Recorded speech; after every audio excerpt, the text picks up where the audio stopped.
Vou levantar pra ouvir. Bom. Eu tô no meio.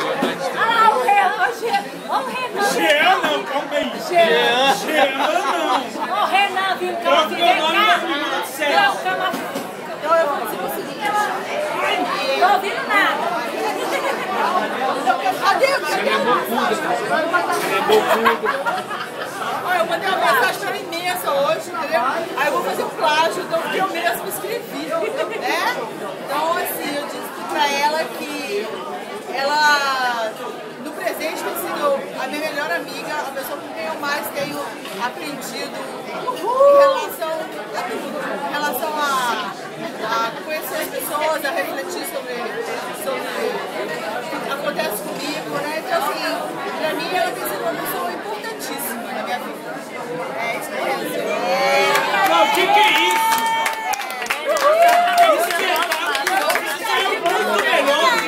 Renan, eu tenho mais duas amigas aqui importantíssimas.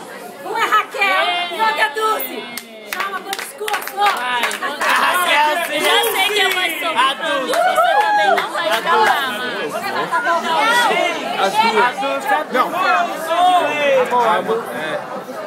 Então, eu conheço o Silênio há 2 anos, que é fazendo concurso na empresa.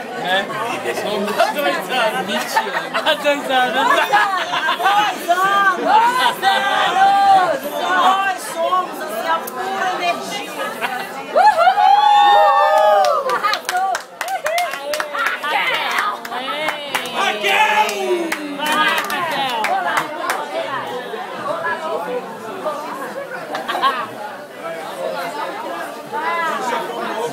Tem que ficar assim.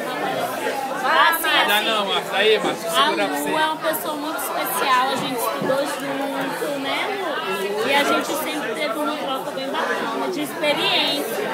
Ela dentro do trabalho, eu com ela nos agitos, nas festas. Exatamente, arrumando todo em São Paulo. Arrumando, eu amo demais.